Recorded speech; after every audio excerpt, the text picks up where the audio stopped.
Boa noite, meus amigos da TV IBS. É um prazer novamente estar aqui com vocês, dividindo mais essa noite, esse espaço aqui. Hoje, como já estava na programação, eu e o Marcos Paulo vamos substituir o Dr. Maurício. E eu vou ficar com o primeiro momento, na primeira meia hora, dentro do mesmo tema. E o Marcos Paulo vai ficar com a segunda parte. Nós vamos dar continuidade no curso Trajetórias 2, a aula 7, que é tipos de destino e níveis, né, de biótipos, biológicos. E é um prazer, mais uma vez, então, estar aqui dividindo com vocês esse espaço. Boa noite a todos, aos amigos da TV IBS. Uma alegria muito grande estar retornando aqui, né, mais um encontro. E vamos pedir as vibrações aí de todos vocês para que o nosso encontro hoje possa ser muito produtivo. Nós vamos agora, então, dar sequência. Nós vamos passar um vídeo, que é o vídeo da família. Na sequência, nós temos mais um segundo vídeo, que é o do nosso bazar. E assim, no final, no término dos vídeos, nós vamos iniciar nossas aulas, tá? Boa noite, até mais.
Retomando aqui a nossa aula, nós então hoje estamos na sétima aula dos tipos de destino e níveis biológicos. Eu vou dar a primeira parte, onde envolve os tipos de destino e níveis biológicos, e tem os destinos coletivos. Essa parte de destino coletivo eu vou fazer só uma introdução, e o Marcos Paulo vai continuar na sequência, explicando direitinho todo esse processo da questão coletiva.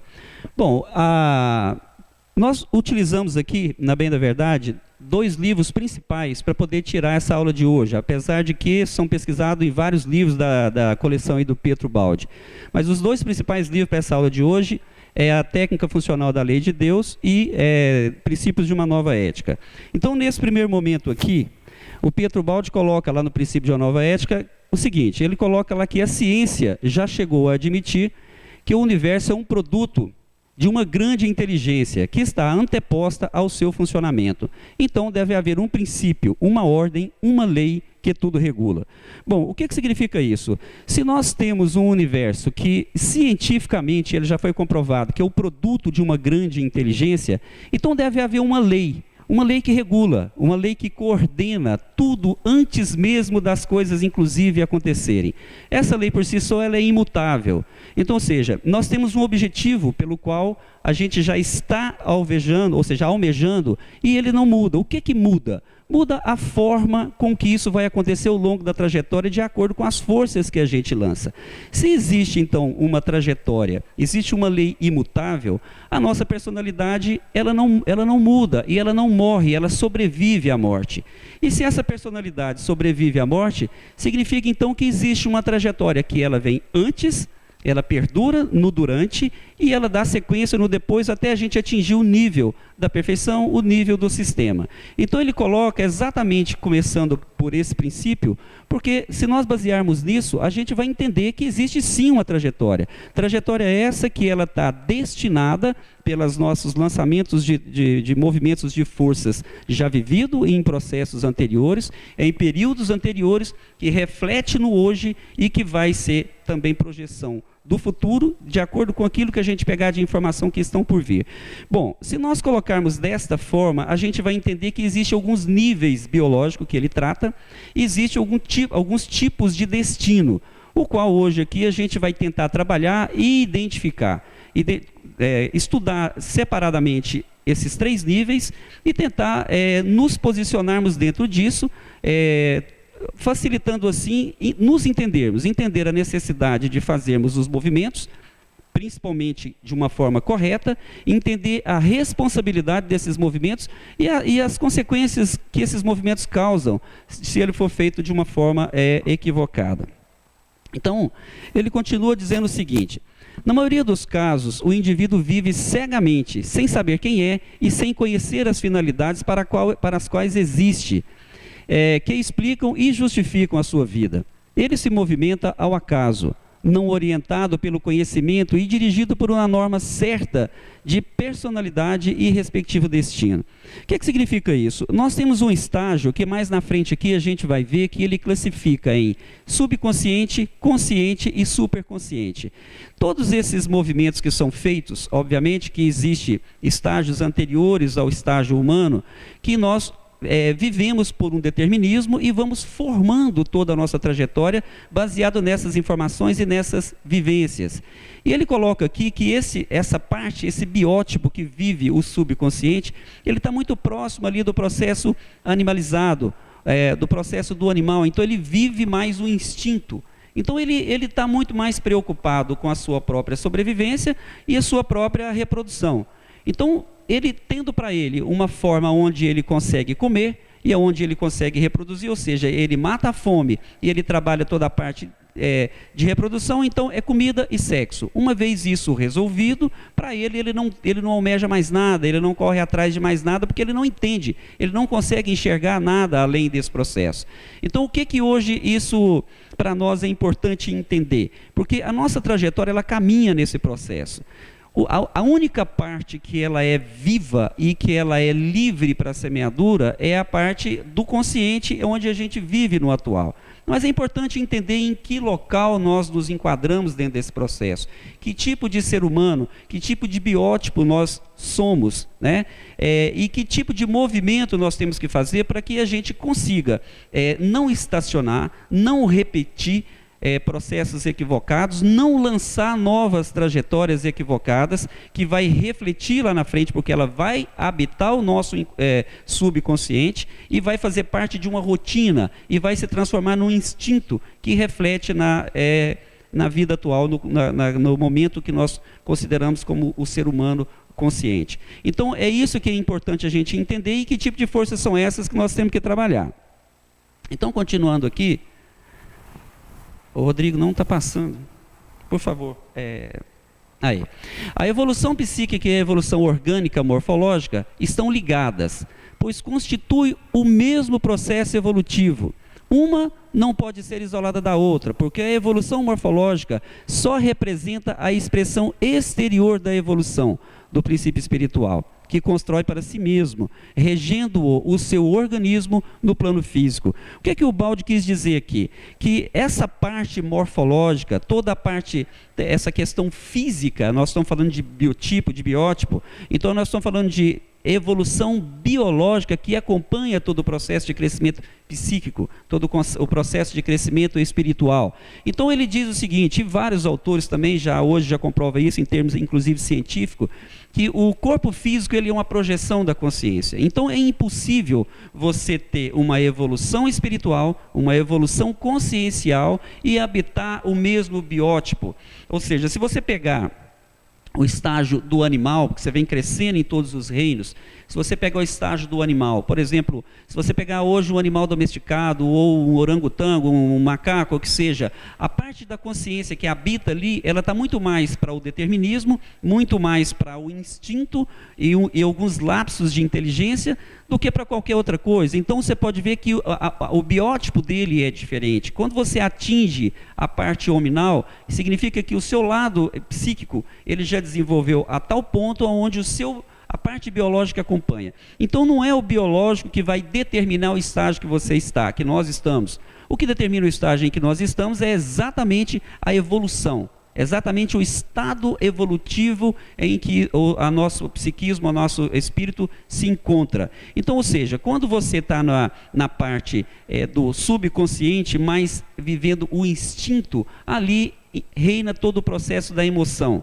Então, é emoção e instinto. Se você quiser acessar esse tipo, esse biótipo, o nível acima, que é o consciente, o humano, o ser humano que vive no nível consciente, para acessar essas pessoas ou esse ser que está vivendo esse primeiro estágio, mais do instinto e da emoção, ele tem que traduzir toda a sua razão, porque ele vive no processo da razão, em processo emocional. Então ele tem que trabalhar esse lado, e que senão ele não vai conseguir. É mais ou menos como querer passar qualquer tipo de conhecimento para alguém que não tem alcance para esse conhecimento.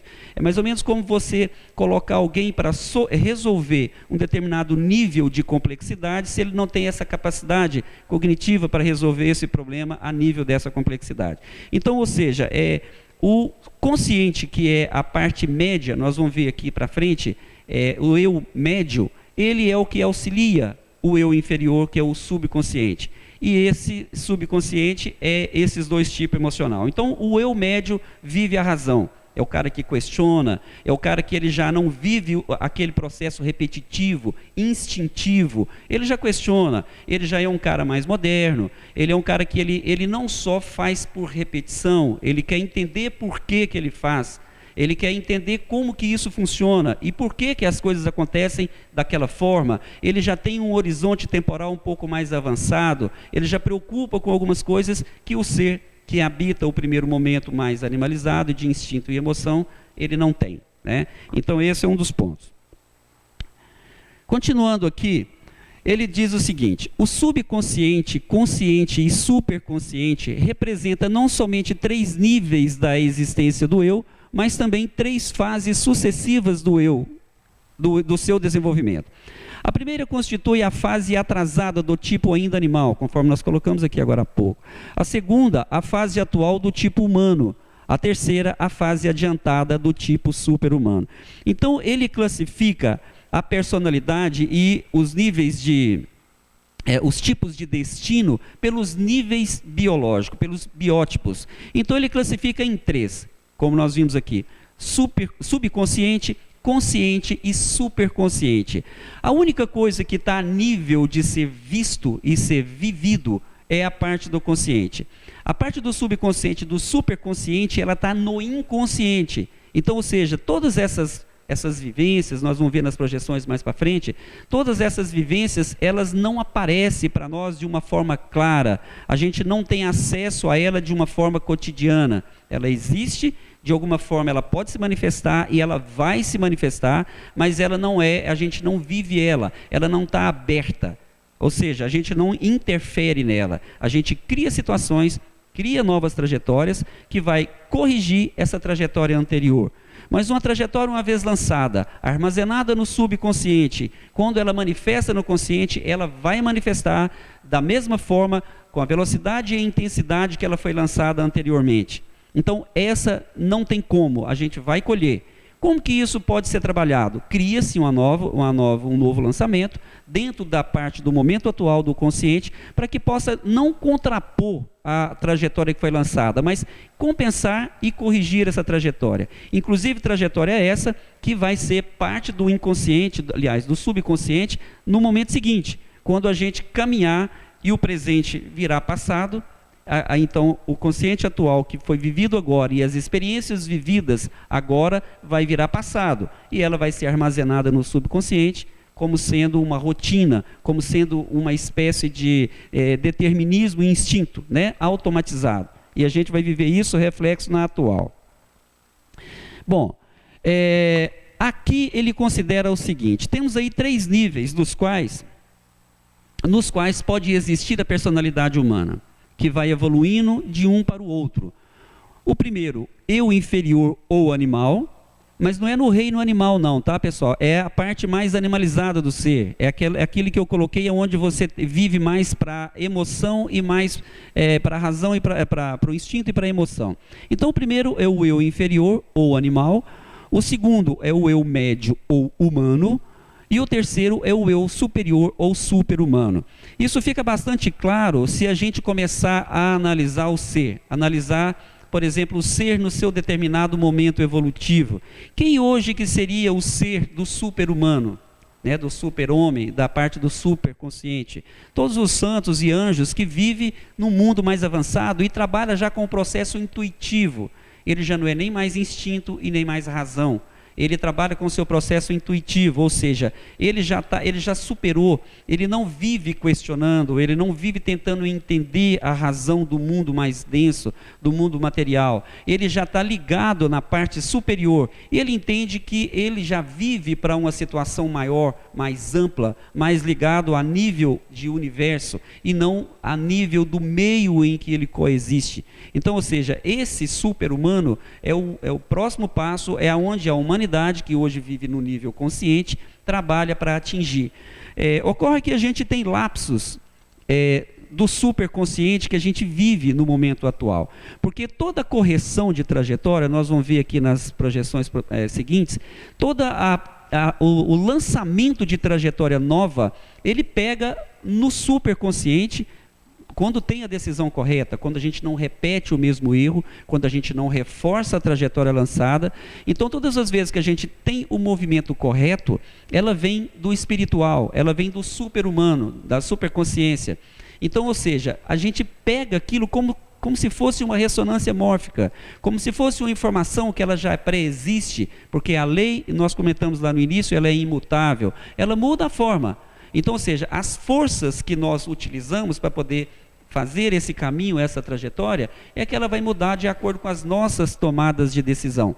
Mas ela é uma força, essa força nós lançamos, então ela é inerente a cada indivíduo, a cada ser. Então, cada ser e cada indivíduo tem a sua forma, mas caminhando para o mesmo objetivo, que é a lei divina, é a lei do universo, é a lei de Deus. Então, todas as vezes que a gente lança uma trajetória nova, essa informação se busca do superconsciente, traz para o consciente, vivencia ela, e à medida que a gente vai caminhando no nosso trajeto, ela vai virando subconsciente. Vai ficando armazenada, sedimentada e dita algumas regras na encarnação seguinte.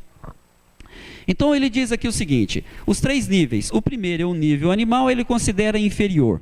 O segundo é o nível humano, ele considera um nível médio.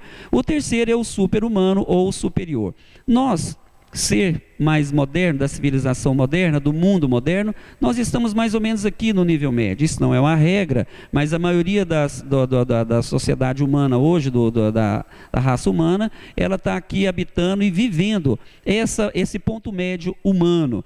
Obviamente que isso aqui é como se fosse uma trajetória, a linha do tempo. À medida que o humano caminha em direção ao superconsciente, ele acessa informações do nível superior, vivencia elas aqui e joga ela para cá, para o nível inferior do subconsciente. E isso daqui vira a nossa história.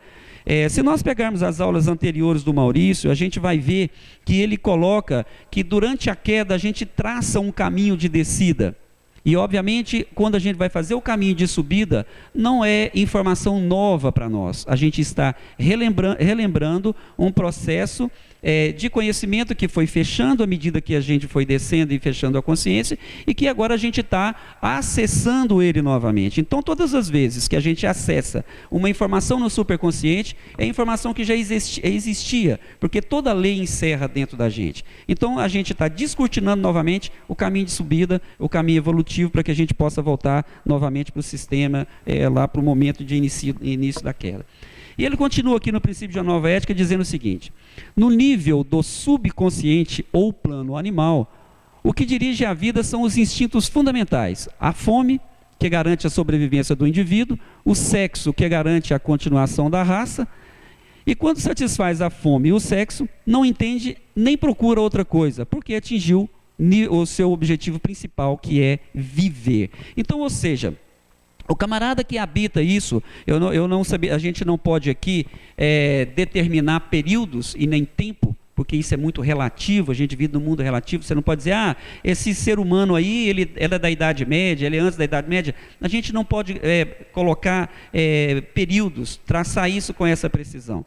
Então, o que ocorre? Mas a gente entende que existe uma mistura, onde existe uma predominância maior hoje do consciente e uma menor do subconsciente. E para atingir o superconsciente a gente ainda está muito longe. Então ele considera o seguinte: esse plano animal do subconsciente, ele projeta a garantia de sobrevivência e a perpetuação da espécie. A garantia de sobrevivência, como é que o ser humano ele garante a sobrevivência? Ele é instinto, ele não consegue raciocinar nesse plano animal. Então o determinismo taca nele ali uma fome. Ele não sabe o que é, mas por instinto ele busca o alimento. Ele busca o alimento e ele sabe que sem o alimento, com essa fome que incomoda ele não sobrevive. E se não fosse o fato disso o incomodar, talvez ele não procuraria nem o processo do alimento e não teria perpetuação da espécie. Obviamente, aqui na questão do sexo é a mesma coisa. Trabalha em cima do prazer, em cima da emoção, e aí assim tem o processo reprodutório, reprodutivo, e ele mantém de uma certa forma a perpetuação da espécie, trabalhando mais uma vez a questão por instinto. Continuando aqui na parte, passando agora para o segundo nível, que é o consciente, ele coloca o seguinte: no nível do consciente, sobre os dois instintos básicos, inicia-se no primeiro a construção e se levanta o edifício da propriedade, da riqueza e correlativas proteções legais, das posições sociais, das honras do poder religioso e político, como o aumento e acréscimo ao redor do eu. E no segundo, levanta-se a construção do edifício da família, para a defesa da mulher e dos filhos, estabelecendo direitos e deveres na conduta, na propriedade, na herança, etc. Então, o que acontece aqui? Se nós pegarmos, por exemplo, o consciente, ele fica pendurado entre o subconsciente e o superconsciente. Ele está lá no meio. Você vem do subconsciente, você mantém a sobrevivência pela fome, e você mantém a reprodução pelo sexo. Isso aqui é instinto, tá bom? Ela é emoção e instinto quando você está aqui. Quando você está no consciente, você já é razão. Então o cara ele já questiona: peraí, mas eu posso, ao invés de procurar alimento só quando eu estiver com fome, eu posso armazenar, produzir e armazenar, isso vai me dar estabilidade. Então ele já começa a questionar os seus atos, ele já começa a questionar o seu status quo, o seu momento, né? E ele começa não só a preocupar com a reprodução por conta a nível de sexo e emoção, mas ele começa a querer dar um valor a essa reprodução. Ele quer maior proteção para os filhos, ele quer uma maior proteção para a mulher, ele já cria dentro de uma sociedade regras e leis a serem seguidas, aonde ele vai criar uma certa proteção para a sua prole e tudo mais. Isso é o homem moderno, é o homem atual, é o homem que hoje vive criando regras e leis e se desenvolvendo a nível social. Então, aí ele passa para o terceiro nível, que ele considera que o seguinte: ele pega São Francisco como um exemplo desse terceiro nível do superconsciente. E ele coloca lá o seguinte: a verdadeira revolução biológica ela só aparece no nível superconsciente. Damos aqui como exemplo prático Francisco de Assis. Com os 3 votos básicos da sua regra, ele quis despedaçar os correspondentes instintos fundamentais do homem e a eles, contrapondo com virtudes, 3 impulsos opostos. Ao primeiro instinto, o de possuir, ele contrapôs a regra da pobreza. Então, ele simplesmente pegou aquela parte primária lá do subconsciente e do consciente, porque essa regra possuir existe nos 2 níveis. Uma sem questionamento e instintiva, a outra questionando, melhorando, dando estabilidade, mas o possuir ele existe, ele está lá e ele vigora, mesmo no consciente. E ele pega para poder sufocar esse possuir e mudar de nível, ele se impõe à pobreza, ele troca o possuir pela pobreza. No segundo instinto, ou do sexo, ele contrapôs a regra da castidade. Então, ou seja, para que ele sufocasse esse instinto primário, mesmo a nível de consciente, ele cria a regra dentro da irmandade, da castidade, então ele sufoca esse segundo nível instintivo, que é a questão do sexo, a questão só do processo reprodutivo pela emoção. O terceiro instinto, o do egocentrismo dominador, ele contrapõe a regra da obediência. Então, ele simplesmente não questiona mais nada. Aquele cidadão que está no nível consciente, que ele está no racional, que ele questiona para criar novas regras, ele questiona para estruturar, ele simplesmente não imita, não fica no nível da imitação, assim como o do subconsciente fica. O do subconsciente não sabe por que faz, ele imita, ele vê alguém fazer, ele faz. A partir do momento que se satisfez os 2 níveis instintivos, para ele está resolvido. O do nível médio do consciente, não, ele questiona, ele tem que crescer, ele tem que produzir, ele tem que criar bens, ele tem que acumular, ele tem que criar regras. E ele questiona, e com isso ele auxilia o processo de crescimento dele evolutivo. O terceiro nível, que é o do superconsciente, você vê que ele já quer retirar todos esses padrões instintivos e racionais do seu cotidiano, do seu dia a dia, e ele simplesmente consegue contrapor todo esse processo por situações diferentes. Então, os níveis biológicos, de uma forma resumida, quem quiser entrar nisso mais profundamente, está lá no Princípios de uma Nova Ética. Então nós vamos agora ver aqui os tipos de destino. Esses tipos de destino é interessante porque, na verdade, os tipos de destino vai dar para nós uma sedimentação dos níveis biológicos, tá certo? Desses 3 níveis biológicos.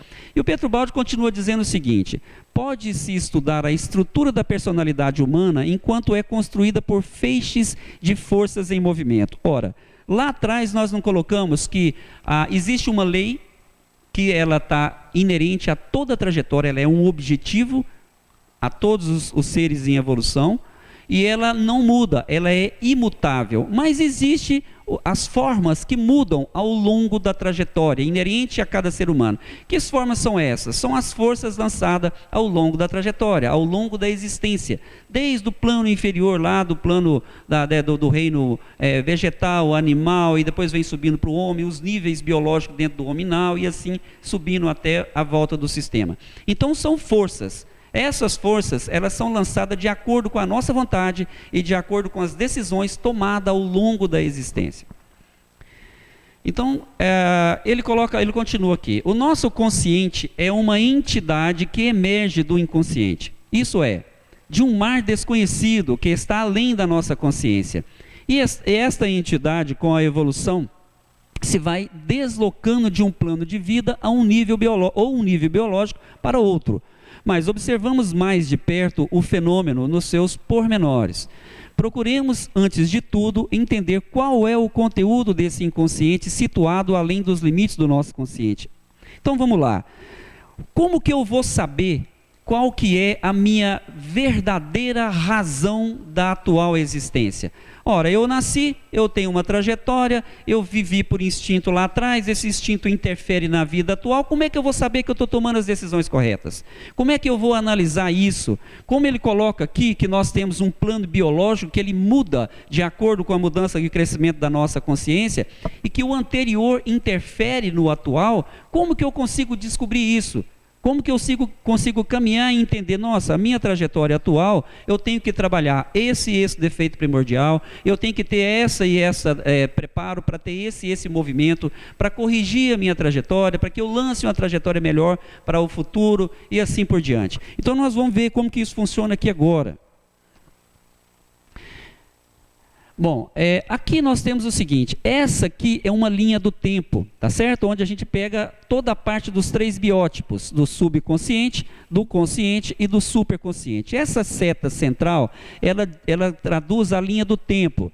Então, ou seja, nós estamos aqui, mas quando a gente caminha sobre esta linha do tempo, todo esse bloco de subconsciente, consciente e superconsciente caminha junto ao mesmo tempo.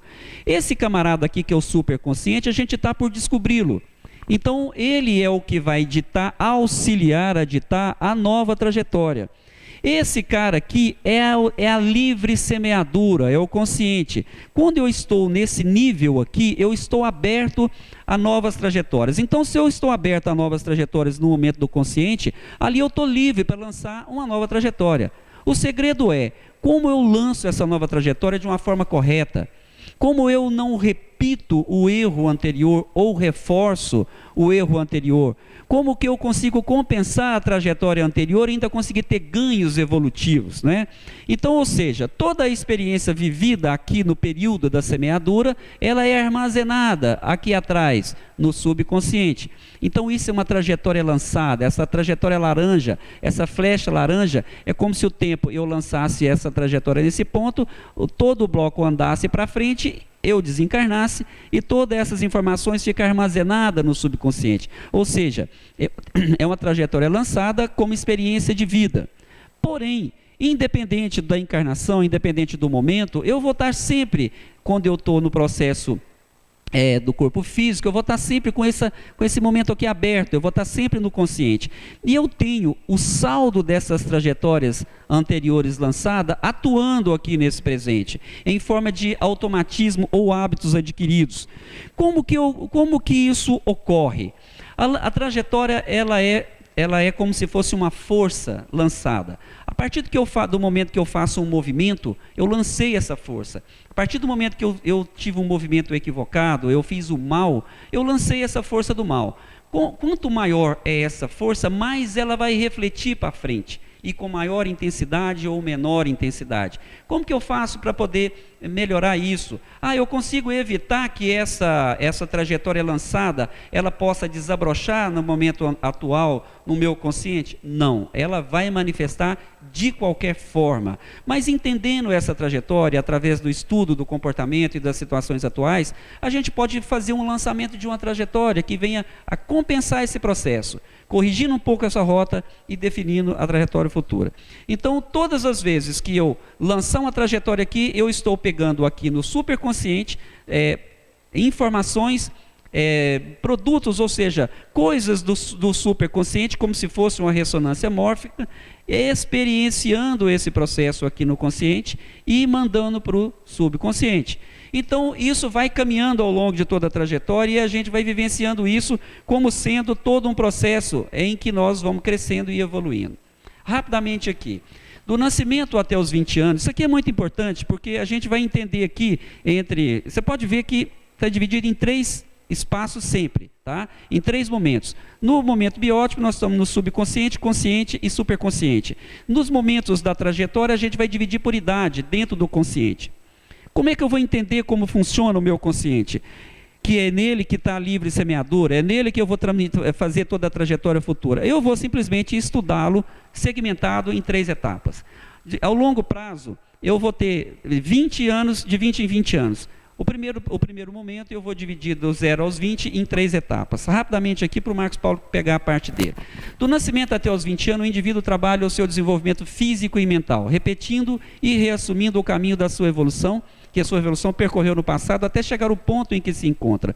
Mas findo esse trabalho de repetição, no qual a trajetória da vida retorna sobre si mesma, para reassumir todo o passado na época da maturidade. Aliás, na época da maturidade, se inicia o lançamento da trajetória de uma vida nova. Vamos ver rapidamente isso aqui num gráfico. Bom, no momento do nascimento, quando eu tenho lá a fecundação do óvulo, o ovo homozigoto, nós temos lá, por exemplo, o corpo mental que envolve todo esse processo com material genético materno e paterno. Então, naquele momento ali, eu tenho toda a força materna, genética materna e paterna. Então é a somatória das forças materna e paterna, e quando a criança nasce, soma-se a força do meio. Do 0 ao 7, eu termino todo o meu processo reencarnatório atual. Aí eu vou dos 7 aos 14 anos, eu tenho o término da formação biológica, ou seja, da parte mórfica do corpo físico, do meu biótipo atual, e tem as forças, aí adiciona-se a quarta força, que na verdade é as forças lançadas nas encarnações anteriores, que está lá no meu subconsciente. Quando eu termino a segunda fase aos 14 anos, eu tenho a consolidação da minha personalidade atual, que vai dos 14 aos 21, que o Baldi fala que é do 0 aos 20, naquela projeção anterior. E retoma nesse exato momento aqui, entre os 20 e 21 anos, nós retomamos o lançamento da encarnação anterior. Então, a partir daqui, a gente pega toda essa retomada, todo esse momento novo, esse biótipo novo, toda essa força materna, paterna, força do meio, somada com a força anterior, que foi lançado nas vidas anteriores, e estou pronto para poder retomar ela aos 20 anos e vivenciar ela. De que forma? Nós temos isso aqui traçado, eu vou passar aqui no gráfico direto, por conta que o tempo está curto. Então nós temos ela traçada aqui para frente agora, após os 20 anos. Então, aos 20 anos eu estou pronto para retomar a minha encarnação passada, dentro do consciente, do momento consciente, dentro da minha abertura para uma semeadura de uma nova consciência, de uma nova trajetória. E aí eu tenho o preparo dos 20 aos 40, eu tenho o preparo da minha missão para a reencarnação atual. Então aqui, bom, eu tenho que tratar, eu tenho que tratar uma força que foi lançada lá atrás, que eu tenho uma dívida com a família, e eu recebi o filho como filho, esposa e outros filhos como resgate desse processo atual, então eu vou me preparar. Então a minha missão, ela pode ser lá uma necessidade coletiva, de resgate coletivo. Então eu vou escolher a minha profissão, vou preparar para a minha profissão, que ela não é só para ganho material, mas também para ganho, para desenvolvimento espiritual, e vou trabalhar dos 20 aos 40, constituo família, tenho filhos e estou pronto. Dos 40 aos 60, eu vou executar essa missão reencarnatória do lado espiritual, não a do lado material, mas a do lado espiritual. Se eu conseguir fazer essa trajetória correta, aos 60 anos, eu terminei, e vou viver, se puder aposentar, que eu nem sei agora como é que está essa questão de aposentadoria, porque mudou aí a data, mas se eu conseguir aposentar aos 60, eu posso viver tranquilamente, porque eu consegui fazer a minha missão terminar aqui. Caso contrário, eu não conseguir fechar ela até os 60 anos, e eu tiver a possibilidade de conseguir viver além dos 60 em diante, eu posso usar esse período como reparo daquilo que não foi feito aqui, desde que eu entenda que isso é possível. E aí, essa trajetória, quando ela chega nesse período aqui, essa trajetória já está definida. Então, o que eu vivenciei ou experienciei nesse período, vai ser o que é o lançamento para a trajetória posterior. Ou seja, a próxima vinda, o próximo nível consciente, vai ser o lançamento que eu fiz durante esse período de vida, desse momento atual.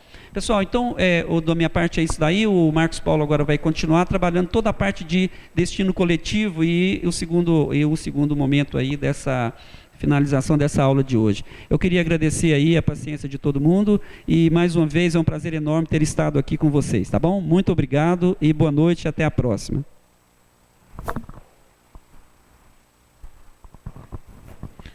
Boa noite, meus amigos. É um prazer novamente estar aqui com vocês. E dando sequência, àquilo que o Neto falou, a nossa aula de hoje, nós vamos dar uma olhada em alguns aspectos globais, e alguns aspectos coletivos, Nós vimos aqui com o Neto os aspectos do indivíduo, o desenvolvimento biológico, o desenvolvimento psíquico, o desenvolvimento interior do indivíduo. E agora nós vamos dar uma olhada como é que isso funciona no aspecto coletivo, Como é que isso funciona a nível da coletividade, a nível dos países, Quais são as perspectivas que a gente pode analisar nesse contexto a nível global, Então, vamos lá.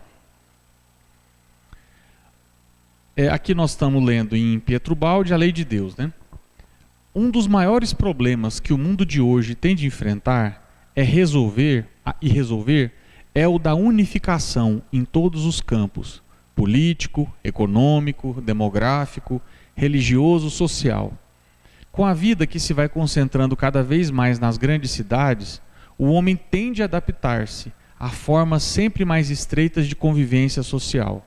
Mas ele, como resultado do seu passado, está ainda fechado numa psicologia estreitamente individualista, que o isola dos outros, enquanto a irresistível vontade da lei é que ele chegue a unir-se com os outros para formarem todos juntos a grande unidade coletiva da humanidade. Então, olha o que o Baldi nos explica. O nosso instinto, enquanto indivíduos, nos leva ao egoísmo, ao orgulho e a pensar primeiro em nós mesmos e só depois nas outras pessoas ou nos aspectos coletivos. Mas a lei de Deus que rege a nossa evolução, ela tem objetivos e finalidades próprias, que não estão baseadas no nosso instinto ególatra. Então a gente poderia perguntar, e a gente já viu aqui algumas situações com o Maurício, né? O Maurício já explicou isso aqui para a gente. Como é que a lei de Deus vai reger as coletividades?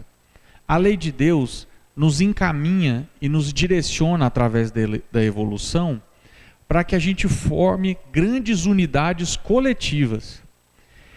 A gente lendo aqui o que o Baldi disse, né, nesse slide, a gente percebe, ele dando esse exemplo, que à medida que o tempo passa, o homem vai se concentrando em grandes cidades, em grandes potências econômicas, e essa concentração populacional vai criando novas necessidades, vai criando novas unidades. E os grupos que antes se concentravam em pequenos locais, que viviam isolados, passam a se aglomerar. E nós vamos ver como isso aqui, a partir disso, vai gerar um processo evolutivo. Do primordial funcionamento orgânico, do simples princípio de permuta, subir-se-á até as mais completas formas de psiquismo do espírito humano. Então, aparecerá, por evolução, como elemento substancial na economia da vida, aquele absurdo biológico, o altruísmo. A evolução torna cada vez mais transparente na vida um pensamento cada vez mais alto e transforma as leis biológicas. Então, muitas vezes a gente se pergunta, diante de tantas dificuldades que a gente vê no mundo, diante de tantos crimes bárbaros, diante de tantos fatos que se transformam em calamidades individuais, né, no lar, quanto coletivas, né? Um dos grandes exemplos é uma epidemia de suicídio, né, que a gente já tantas vezes aqui já chamou a atenção através das nossas campanhas. E muitas vezes a gente se pergunta, como é que a vida vai fazer para corrigir isso tudo? Como é que por evolução nós vamos chegar a um momento a extirpar isso tudo da Terra? A gente ouve muitas vezes, nós dizemos, né, e escutamos as pessoas dizerem, que parece que o homem está piorando, parece que a vida está ficando mais difícil, né? Parece que as coisas estão se complicando e a gente chega a dizer que não vê uma luz no fim do túnel, ou que parece que o ser humano está se deteriorando. Mas olha o que o Baldi explica aqui. A própria lei de Deus, por evolução, ela vai transformar esses processos porque ela faz com que as pessoas se aglomerem em grandes unidades. Essas aglomerações vão fazer surgir novas necessidades e, por evolução, por um fenômeno biológico, vai naturalmente acontecer aquilo que estava previsto no Evangelho de Jesus. O altruísmo vai aparecer. Mas como assim, né? Como é que a fraternidade, como é que a solidariedade vai aparecer num mundo tão caótico como o nosso, né? É isso aqui que nós vamos ver. O mundo de hoje escolheu o caminho na direção descendente para o relativo e o particular, em vez de escolhê-lo para a unidade. Por essa razão, o saber é divergente, a ciência é analítica, a concepção da vida é materialista, e se exaltam não os valores centrais genéticos do ser, mas os periféricos da forma. Por isso, o conhecimento perambula penosamente por por entre uma miraíde de efeitos, sem ser capaz de penetrar as causas. Então aqui ele está ressaltando mais uma vez para a gente. O movimento individual nosso é para o egoísmo, mas a lei quer nos levar para a unidade. Portanto, o materialismo representa o tipo de conhecimento científico do nosso tempo e nada mais. Mas a direção, ainda que embaixo nas massas, continue imperturbável, no alto, no elevado pensamento diretivo, já se inverteu. Assim, por lei biológica, é lançado o impulso que, prolongando-se depois, como sempre, inverterá a rota do pensamento moderno, levando para uma nova civilização de tipo oposto. Ora, então, a gente pode dizer o seguinte, nós podemos fazer a seguinte análise. Alguns indivíduos vão antecipar individualmente esse processo evolutivo. É o caso dos santos, é o caso do homem que faz o movimento para a retidão, é o caso das grandes almas que já passaram na Terra e conseguiram se redimir. Então, por processo de conscientização, por desenvolvimento interior, essas almas já conseguem se conscientizar a respeito de uma mudança interior e assim o fazem. Mas as massas, mesmo que elas não se conscientizem por desenvolvimento interior, por mudança pessoal, por lei biológica, elas vão mudar. Se a gente puder observar alguns exemplos que acontecem, eu me lembro bem, na minha infância, que existia um costume, nos anos 80, né, não faz nem tanto tempo assim, existia um costume corriqueiro, que eu, mesmo criança, eu observava assim, que acontecia muito. A gente via o homem, por exemplo, quando ele queria se aproximar da mulher, às vezes ele fazia isso de uma forma constrangedora para a mulher, né? E isso era comum, era corriqueiro e era aceito socialmente. Então era muito comum você ver o homem se aproximar da mulher e às vezes se apropriar de métodos grosseiros ou de palavras injuriosas, né, para ressaltar alguma coisa do corpo dela ou da beleza dela. Isso era comum, era socialmente aceito, né? Eu mesmo cansei de ver isso acontecer. Agora, recentemente, em setembro do ano passado, foi aprovada uma lei que ela caracteriza como crime de importunação sexual várias dessas condutas. Então a gente vê que, por mudança do próprio fenômeno social, aquilo que há algumas poucas décadas atrás era socialmente aceito e muitas vezes era considerado como um sinal de virilidade masculina, né? O homem, inclusive, se vangloriava, né, de fazer esse tipo de atitude, porque ele falava assim, não, isso é um sinônimo de masculinidade, um sinônimo de virilidade. Então isso não era socialmente repreendido, pelo contrário, né, muitas vezes a pessoa se vangloriava de fazer isso e hoje é crime. Isso aconteceu também com o beber dirigindo, né? Quantas vezes a gente presenciava as pessoas naturalmente pegar o volante tendo consumido bebida alcoólica. Hoje, por mudança da legislação, a gente vê que esse hábito já mudou. Então a pessoa pensa 2, 3 vezes antes de fazer esse movimento, porque ela sabe que vai ter consequências. Isso acontece com vários fenômenos sociais, né? Várias práticas nossas tiveram que ser adaptadas, não por um processo de conscientização do indivíduo, mas por uma pressão exterior, coletiva, social, que exigiu que o nosso comportamento mudasse. Então, é a partir daí que o Baldi vai analisar que a mudança ela vai acontecer. Queira o indivíduo fazer isso antecipando por mudança interior, ou ele resistindo por uma mudança social, por uma mudança evolutiva, ela vai acontecer. Então aqui a gente fez um pequeno esquema, né? Ele é meramente exemplificativo, só para a gente conseguir fazer o raciocínio a partir do que nós estamos falando. Então aqui a gente viu ali que o primeiro instinto humano, né? O Neto até falou isso aqui alguns minutos mais cedo. O primeiro instinto humano a gente poderia falar que é da necessidade, né? Aquilo que o Baldi vai falar lá, da fome do sexo. E como o homem vai ter necessidade de suprir esses instintos básicos, ele acaba indo para o campo do trabalho, porque ele precisa de acumular.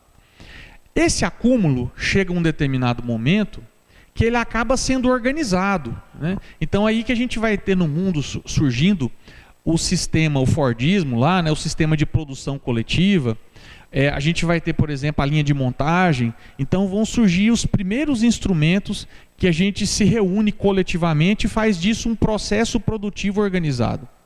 E depois a gente não basta, né? A gente fala assim, não, nós queremos, além de ter o trabalho, além de ter uma organização no campo do trabalho, a gente quer também desenvolver um princípio de especialização, para que a gente possa produzir mais, com menos recursos e fazer muito melhor do que a gente já fazia. Então você tem lá o mesmo carro, né? A gente colocou ali nessa Ferrari vermelha aí, você tem o mesmo carro que faz a mesma função, só que nele está contido um princípio de especialização muito maior, né? E depois disso, vivendo, e é o que a gente vive hoje, um princípio de especialização, né? Você tem pessoas cada vez mais focadas em executar uma determinada função específica. Você tem determinados processos de como o nosso mundo funciona que dependem de talentos altamente especializados. Então isso, na visão do Baldi, vai gerar um sistema de interdependência, porque naturalmente nós vamos precisar, num sistema de especialização como é o nosso, nós vamos precisar do outro. Já que nós tomamos esse caminho, nós vamos precisar de que o outro faça a parte específica dele para que nós possamos fazer a nossa parte específica.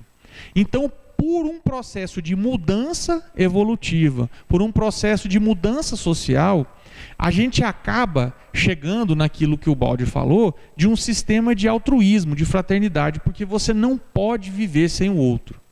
Não é necessariamente, ou só simplesmente, por conscientização pessoal, mas por necessidade evolutiva, por necessidade da aglomeração que as civilizações constroem, por necessidade da vida mesmo.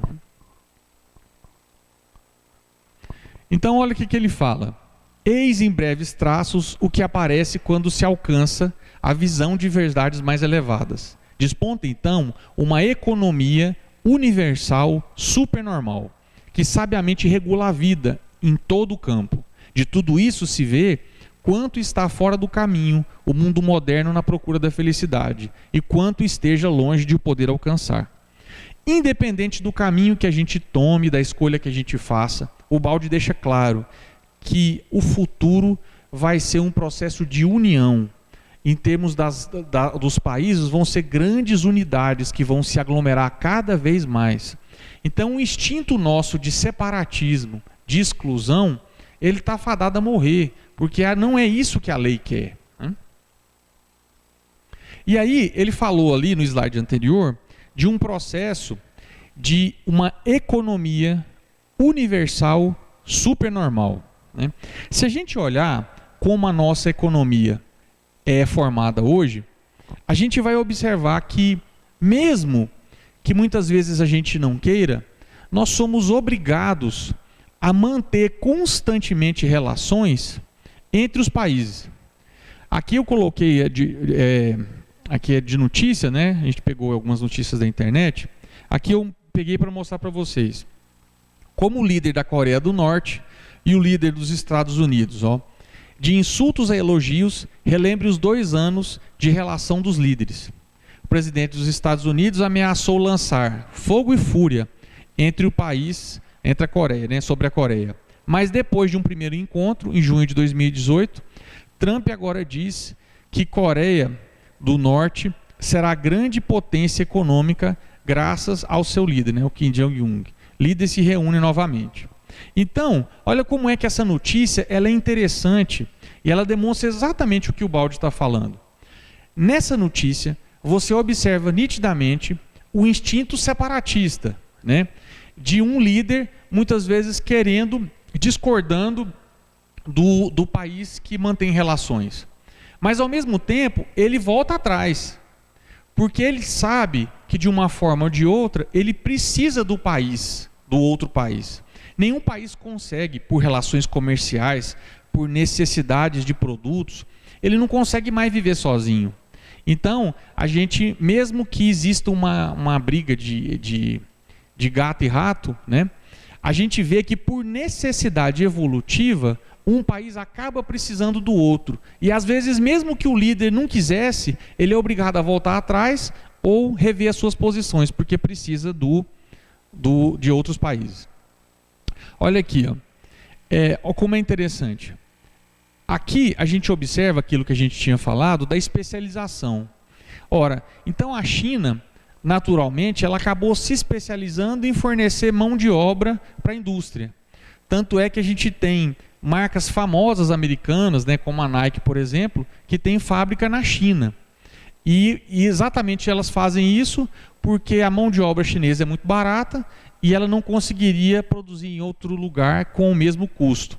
Então a gente tem lá um princípio de especialização da China e grande parte dos produtos que nós consumimos hoje no Brasil, né, que são consumidos no mundo, eles são produzidos na China, né, de computadores a telefones celulares em números astronômicos, né? Aqui a gente tem, por exemplo, mais de 70% dos celulares do mundo são produzidos na China. Então o mundo se comunica grande em parte por conta da indústria da China e por um princípio de especialização que ela acabou vivendo. E hoje é fácil da gente ver isso, porque a gente viu quanto as nossas vidas se tornaram dependentes, né, desse pequeno aparelhinho aí que é o celular. Então a gente precisa da indústria chinesa para nos comunicarmos, né, aqui no Brasil. Olha lá, outra notícia. O presidente dos Estados Unidos volta atrás, entre parênteses, de novo, e apoia a política da China única. E mais uma reviravolta diplomática, o presidente dos Estados Unidos, Donald Trump, mudou de atitude e concordou em respeitar a política chinesa. Olha como é interessante, né? Aquela brincadeira que a gente fez aqui é o jogo de gato e rato. Então, muitas vezes, o líder de um país, ele não concorda com a postura do outro, mas ele é obrigado, ele tem de voltar atrás, tem de rever posturas, porque ele precisa do outro país para funcionar, para fazer comércio. Então, olha o que o Baldi fala. É por evolução, por necessidade biológica, que nós vamos acabar entendendo que nós precisamos um dos outros, seja em nível individual, seja a nível coletivo. Aí ó, que interessante, ó. A China não tem o objetivo de escalar para a guerra, porque seria muito afetada em termos de fluxo de balança comercial, embora os dois países tenham muito a perder em uma guerra comercial. Então esse aqui ele está dando uma notícia, né, da guerra comercial que existe entre Estados Unidos e China, especialmente porque hoje a China manda mais produto para os Estados Unidos do que o contrário. Então isso incomoda os Estados Unidos. Mas entrar numa guerra comercial também pode prejudicar as duas partes. Inclusive tem muitos analistas que falam que pode beneficiar o Brasil ou beneficiar outros países. Então é um jogo de forças extremamente entrelaçado e intrincado. E que o país não pode simplesmente fazer o que lhe dá na telha. Ele não pode assumir uma postura individualista, porque senão o prejuízo vai ser muito grande. E aqui é interessantíssimo. Ó. Isso aqui são dados, né, de como é que funciona o comércio dos Estados Unidos. Eu não sei se vocês vão conseguir identificar no slide, né, por conta da sobreposição de cores, mas aqui são os dados do comércio dos Estados Unidos. O principal, obviamente esses dados aqui eles mudam, né, de um período para outro, mas os principais parceiros comerciais dos Estados Unidos são México e Canadá. E olha, o México aqui, nesse momento, né, que o gráfico foi feito, o México estava representando 15% e o Canadá 12%, e a China 11%. Então, olha como é interessante. Os Estados Unidos têm uma relação conflituosa em determinados campos com o México, e os Estados Unidos faz várias críticas à imigração mexicana, né, a entrada dos cidadãos mexicanos nos Estados Unidos. Isso gera polêmica, isso gera uma série de discussões, né, e o presidente atual, inclusive, foi eleito, né, com uma plataforma falando muito sobre isso, falando muito sobre os mexicanos que entram nos Estados Unidos. Mas agora, olha como é que essa relação ela é intrincada. A maioria dos parceiros comerciais dos Estados Unidos são México, Canadá e China. Então o México representa uma grande necessidade dos Estados Unidos colocar os produtos dele para fora do país. A gente sabe que isso é importantíssimo para a economia. Então, olha como é que isso é uma relação extremamente complexa.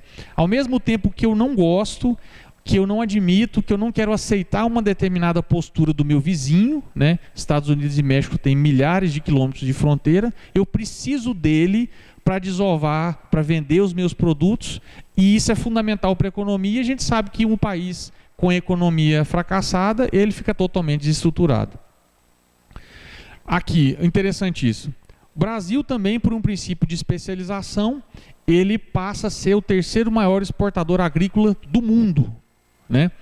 E aqui a gente tem uma relação da China com o Brasil, falando que mas a soja é a principal mercadoria brasileira vendida para a China. Então a nossa soja aqui produzida, ela vai, a maior parte para a China. Representa 43% das exportações do último ano. Ou seja, o Brasil, nós temos uma relação também extremamente próxima com a China.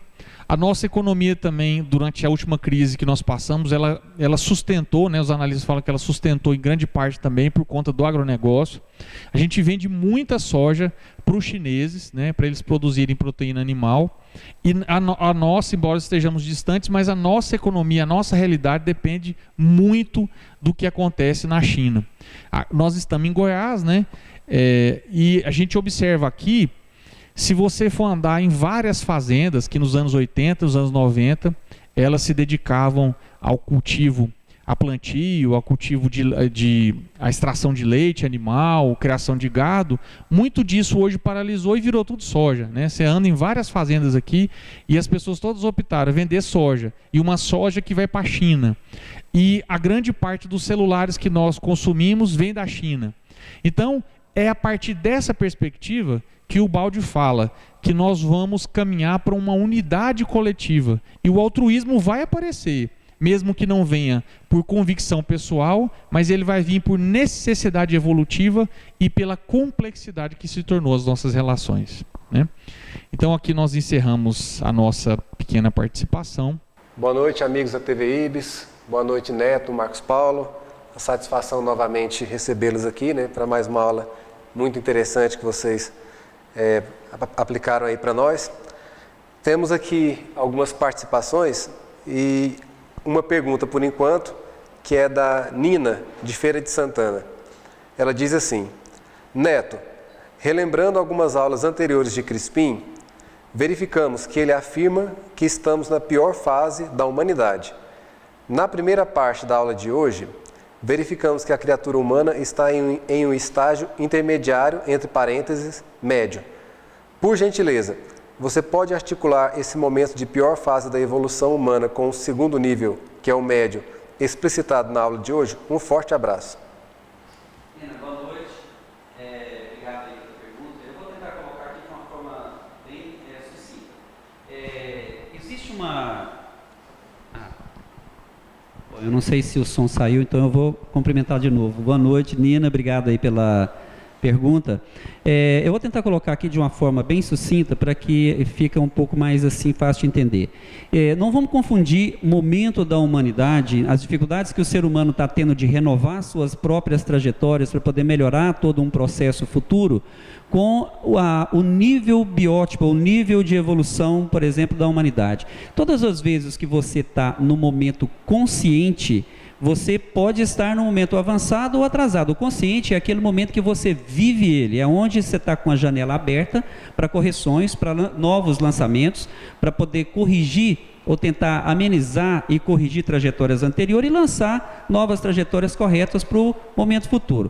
A dificuldade que a humanidade atravessa hoje é exatamente a falta de entendimento, a falta de saber como fazer o processo para que consiga você crescer no aspecto evolutivo, tomando informação no superconsciente, vivenciando ela em novas trajetórias para poder constituir um subconsciente. Então, o tempo cobra. Quando a humanidade, nós, seres humanos, individuais, não evoluímos nessa direção, e isso torna-se uma questão também coletiva, porque essas personalidades e essas energias, elas são ressonantes e elas se somam.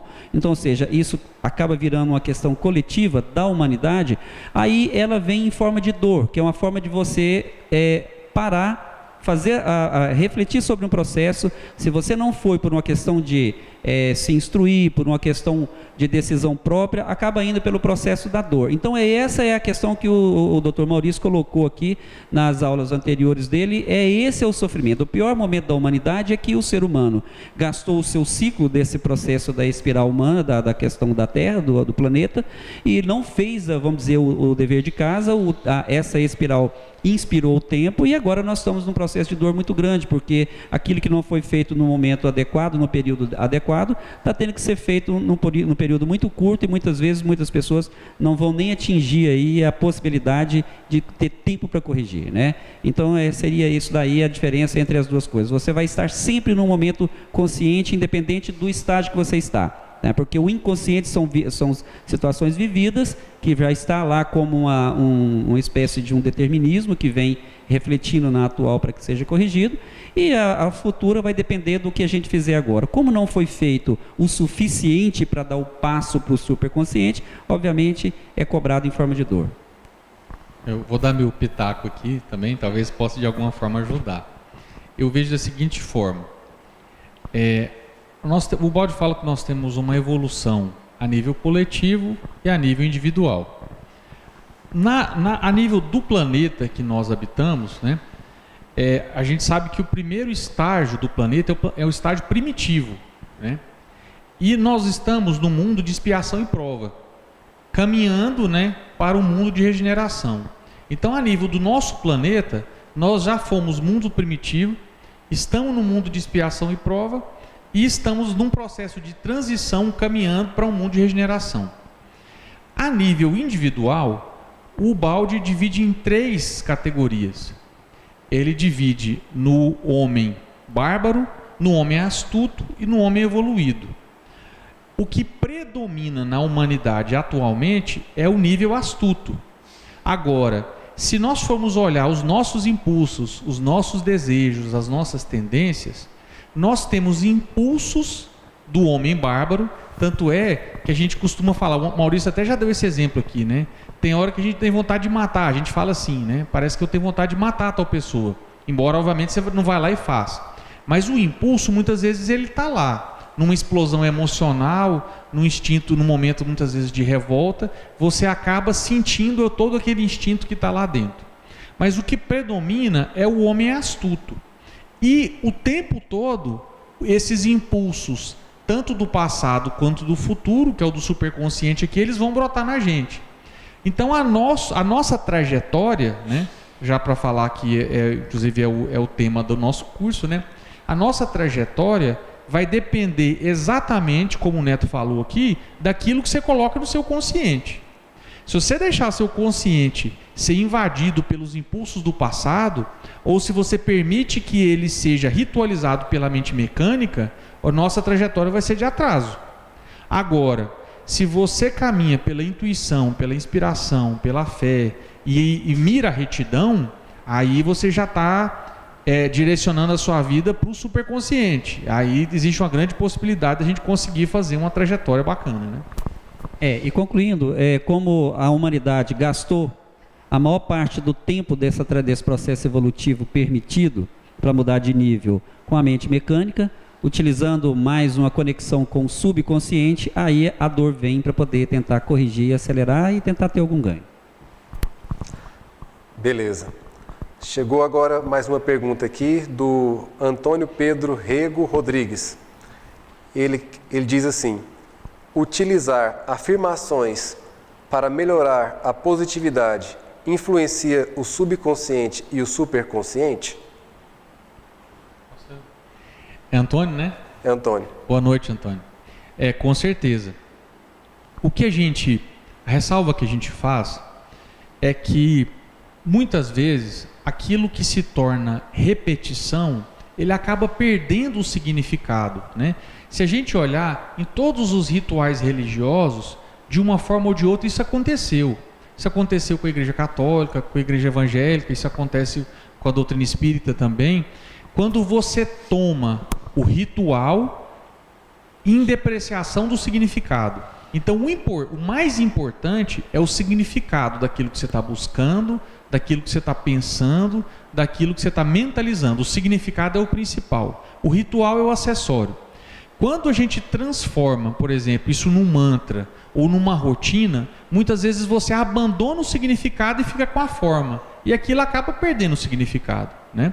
Então, o importante, obviamente, a afirmação ela é importantíssima, né? Tanto é que o Ho Oponopono, que a gente usa muito aqui no IBS, a gente indica para os nossos pacientes, ele é baseado em afirmações positivas.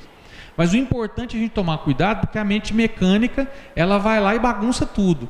Então, muitas vezes você decora um ritual, decora algumas frases, se liga numa prática e esquece o significado interior, que é o mais importante. Mas, com certeza, toda afirmação positiva é importantíssima. E lembrando que para sair desse estágio aí, o processo maior é a vontade.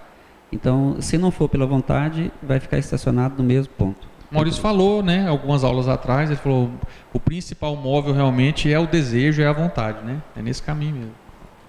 Certo. Por enquanto ainda não chegaram mais perguntas. Aqui tem a participação do Leiber Lima, cumprimentando o Neto, né? Diz que é um prazer estar assistindo a aula com você, que diz que te conhece, né? Obrigado, Neiva. Aí tem outras participações aqui da Andréa Awar e da Josiane Boteon e do Presley, todos eles parabenizando a aula, dizendo que foi muito boa. A Alaide, lá de Linhares, do Espírito Santo, ela comenta aqui que o Baldi sempre nos responde as questões mais atuais como se ele ainda estivesse aqui conosco, né? Com certeza, com certeza. E pelo que eu estou conferindo aqui, nós não temos mais participações, só deixar um abraço para o pessoal que sempre nos assiste, a Roseli, Renato Rui, Cleiton Starling, Petro Frade, a Nina, o Kilder, enfim, todo esse pessoal aí que está sempre conosco. E lembrando que quando encerrar a nossa transmissão, que o pessoal fique com um vídeo de oração pelo Brasil, né, que a nossa agência preparou para assistir, e devolvo aí a palavra para o Neto e para o Marcos Paulo para as considerações finais. Aí. Eu quero agradecer aí a paciência de todo mundo e mais uma vez obrigado aí por nos assistir. É um prazer enorme estar compartilhando esse momento aqui com vocês. A partir da semana que vem o Crispim já vai estar de volta retomando aí o curso, tá? Muito obrigado e boa noite a todos. Pessoal, muito obrigado aí de coração pelo carinho de vocês todos. É um grande prazer sempre estar aqui novamente.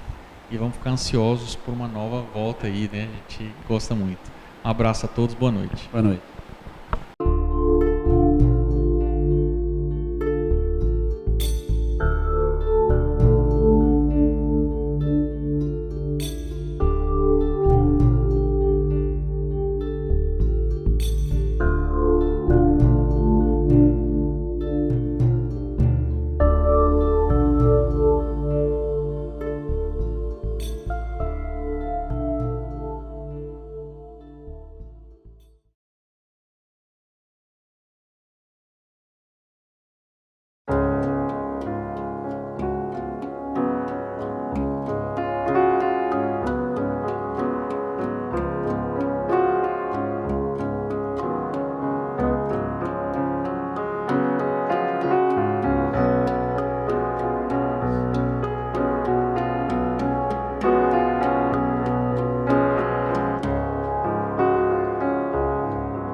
IBS, Instituto Brasileiro de Benemerência e Integração do Ser. www.ibis.org